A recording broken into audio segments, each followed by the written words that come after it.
Back to the deadly floods in Texas. Crews working around the clock to find anyone who is still missing. All right, we have a team of reporters covering this breaking story tonight. Sharon Crowley is going to bring us the response from the White House. But first, we go to Stephanie Bertini in the newsroom with the latest on the search and rescue. Steph. Yeah, relentless search and rescue efforts are underway on the ground in central Texas as many people are still missing. Flash floods killing nearly 90 people, and officials expect the death toll to rise. Rescue crews trudging through debris, making their way through swollen rivers past all kinds of destruction as they search for victims.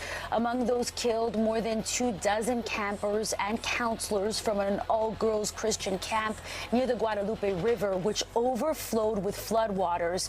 It was Friday when the devastating flooding came in, officials calling it an unprecedented weather event. Local, state, and federal first responders are working relentlessly now. Meantime, the risk of more flooding remains at this hour. Texas is grieving right now. The pain, the shock of what has transpired these last few days has broken the heart of our state.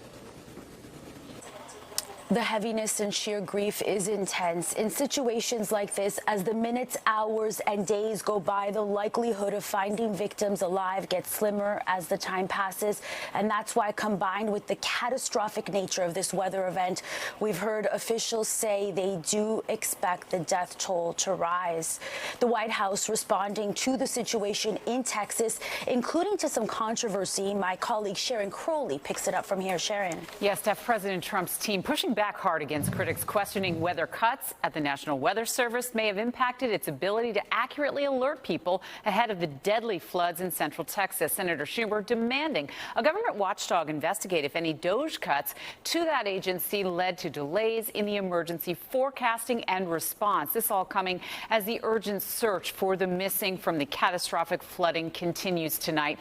There are questions and criticism increasing about why people living and camping along the Guadalupe River were not notified earlier of the oncoming danger. Senator Schumer is asking the Department of Commerce's acting inspector general to probe whether staffing vacancies at the National Weather Center's San Antonio office contributed to delays, gaps, or diminished accuracy in forecasting the flooding. He asked the watchdog to scrutinize the office's communication with Kerr County officials. Kerr County, of course, is where Camp Mystic is located. The camp lost 27 campers and counselors in the flooding.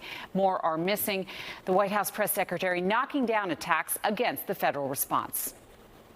Flash flood warnings were also issued on the night of July 3rd and in the early morning of July 4th, giving preliminary lead times of more than 3 hours before flash flooding conditions occurred.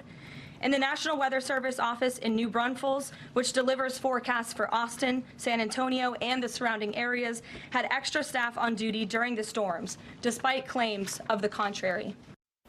Well, the White House press secretary that you just heard there says that President Trump does plan to visit the devastated areas and meet with families later this week, possibly on Friday. He extended his condolences Sunday, Natasha, while talking to reporters on the tarmac. Yeah, so heartbreaking. All right, Sharon, thank you so much. And